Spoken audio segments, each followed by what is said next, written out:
In 1992 in the United States, a colleague of mine named Mary Broad and her co-author John Newstrom were really the first to write about this issue for the practitioner. And they published a wonderful book called Transfer of Training. And you know, Mary has since come out with a second edition of that book. But in that book, she talked about this phenomenon. She said, you know, what we typically do is that we put a whole lot of time and effort into the analysis and the design and the delivery of our training. And then we just wait for that small group of people that are just so ambitious and love new things and love to try new stuff to voluntarily transfer the learning.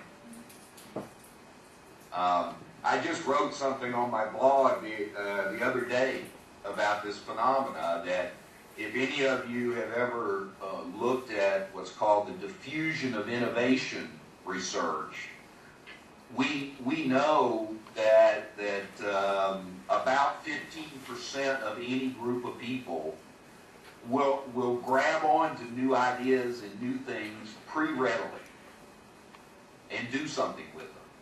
And we've really relied on that for the most part in the past.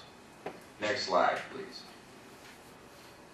And what they argued, and I agreed with, is that if we could just carve out a small chunk of that time that's devoted to design and delivery and apply it to transfer management, we could stimulate a lot of additional transfer.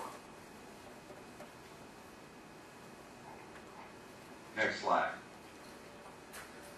So think about right now, in your organization, how much could you increase your training return on investment if you applied some of that effort and resources to improving learning transfer?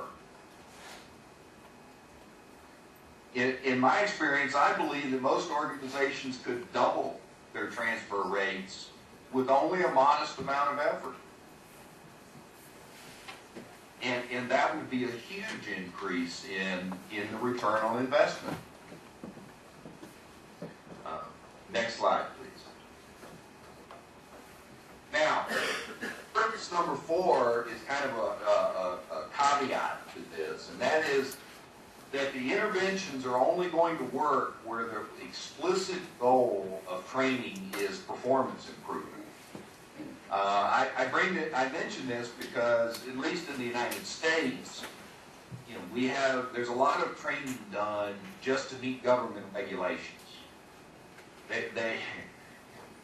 The companies that do it don't necessarily expect any performance change. They just have to deliver certain training programs to meet government regulations. So clearly, we're not going to get a lot of transfer from those. But other than mandated training, my question to organizations when they say, well, we're really not expecting transfer, then my question is, why are you doing the training? I mean, if we don't expect performance change, why are we spending the money to do that training program? That question always alarms them a little bit. Okay, next slide, please. Premise number 5. The transfer is a process with multiple leverage points for intervention. Next slide, please. That we know that if to catalyze transfer, there are things that we need to do prior to training There are things that we can do during the training, and there are things that need to happen after the training. And I'm going to flesh this out in more detail very shortly. But that it's a process, not an event. And so we need to work on all three stages of the transfer process. Next slide, please. Now here's the good news. Premise number 6 is that achieving transfer does not require substantial new investment in new processes and systems.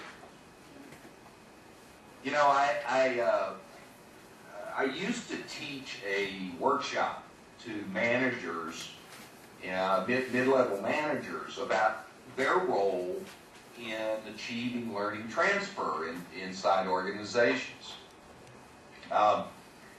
And it was very interesting because typically what would happen after I got done explaining what they needed to do, they'd look at me and say, what do you mean? I just need to apply my management principles to learning.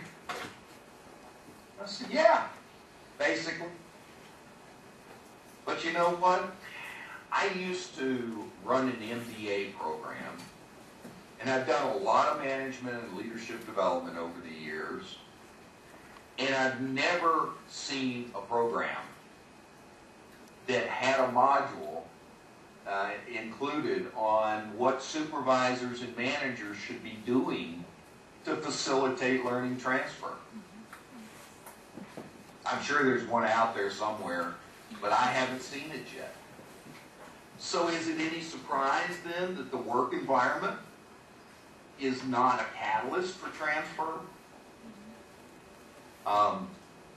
So I, you know, my years of experience with this is that we can in fact make only modest new investments in time and in effort, and get substantial returns on and improvements in learning transfer.